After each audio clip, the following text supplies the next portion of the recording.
मुंबईतील नेस्टो प्रकरणाबाबत चिंता व्यक्त होत असताना या व्हिडिओमध्ये जे निरीक्षण मांडणार आहे मी ते फार महत्त्वाचं आहे. मुंबईमध्ये ड्रग्जचा पेडलर कसा दिसतो याची एक इमेज आपल्या मनात असते. गल्लीतला, चाळीतला, कमी शिकलेला अशी ती इमेज असते. पण या प्रकरणात जी नावं समोर आली आहेत ती बघा. पटेल, अगरवाल, गेरलानी, खेरमलानी ही नावं त्या इमेजला पूर्णपणे उद्ध्वस्त करतात. कारण झोपडपट्टीतल्या आणि गल्लीतल्या विश्वातून हा एक ड्रगचा धंदा बाहेर आला आणि तो थेट कॅम्पसपर्यंत पोचला आहे. ही सगळी मुलं उच्च मध्यमवर्गीय कुटुंबातील आहेत. मुंबईतल्या व्यापारी वर्गातील ही नावं आहेत. कोणी MBAचा विद्यार्थी आहे, तर कोणी बिल्डर आहे, कोणी डॉक्टर आहे. त्यामुळे हे वास्तव विचार करायला लावणारं आहे. विशेषतः तुम्ही पालक असाल, तर हे गांभीर्याने लक्षात घ्या, की प्रकरणात 3 अँगल्स असे आहेत, की जी वेगळीच अस्वस्थता देतात. या सरळची सुरुवात झाली 11 एप्रिलला. नेस्टो सेंटरमध्ये नो टाईम 9 या डीजेची कॉन्सर्ट झाली.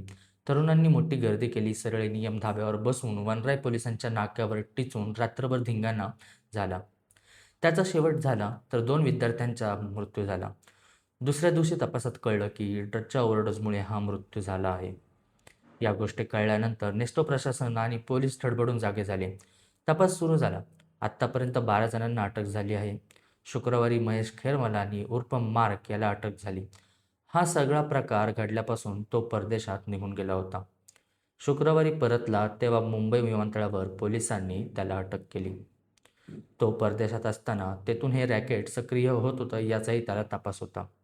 आता या तपासाच्या पलीकडे 3 अँगल्स बघा. पहिला अँगल म्हणजे तंत्रज्ञानाने ड्रग्जचा धंदा अदृश्य केला आहे. पूर्वी ड्रग्जचा पेट्रोल ओळखू यायचा, कुठेतरी गल्लीतला उभा असायचा. त्याच्या हालचालीमुळे संशयितांना वाव होता. पण आता तंत्रज्ञानामुळे ऑनलाईन प्लॅटफॉर्मसारखा हा धंदा डिजिटल होत आहे. या साखळीत काय घडलं ते बघा. पटेलने कॉन्सर्टच्या ठिकाणी गोळ्या पोहोचवण्यासाठी पोर्टर ॲपचा वापर केला. अगरवालने त्या गोळ्या पुढे नेल्या. गेरलानीने ड्रग्ज विक्रीचा रक्कम UPIने जेकबला पाठवली. आणि या सगळ्यांचा मुख्य सूत्रधार मार्कने क्रिप्टोमध्ये हा सगळा नफा वळवला. पोर्टरवर ऑर्डर केली तर ती नॉर्मल दिसते. UPIवर पेमेंट तसेच नॉर्मल दिसते. क्रिप्टोमधले पैसे ट्रॅक करणं मुळातच कठीण असतं. त्यामुळे या व्यवहारांमध्ये काहीतरी वेगळं आहे हे सिस्टमला कळत नाही. आणि इथेची टेक्नॉलॉजी जास्त धोकादायक ठरते. आता दुसरा अँगल बघा, जिथे सिस्टीम डोळे मिटून बसलेली आहेत. हे रॅकेट एका रात्रीत उभे राहिलेले नाही.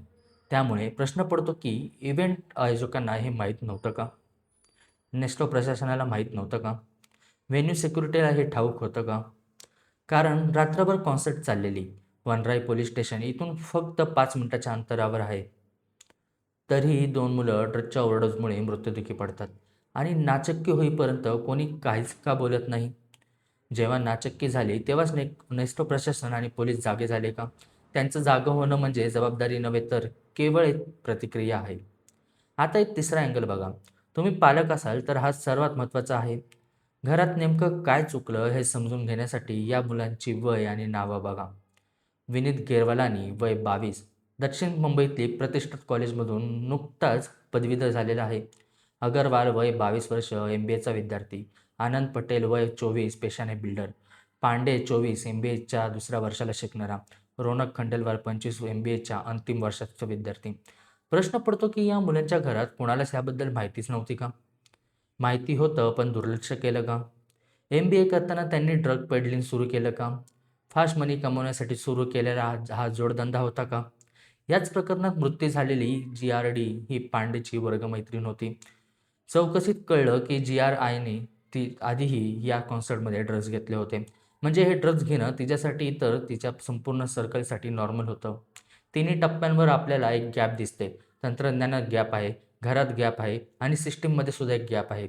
याच गॅपमधून या दरीतून हे रॅकेट इतक्या खोलवर शिरू शकलं आणि हा सगळा प्रकार घडला. शेवटी या प्रकरणात ज्या 2 विद्यार्थ्यांचा मृत्यू झाला त्यांचे चेहरे आपल्या डोळ्यांसमोर आहेत. त्यांच्या पालकांचं दुःखही आपण समजू शकतो.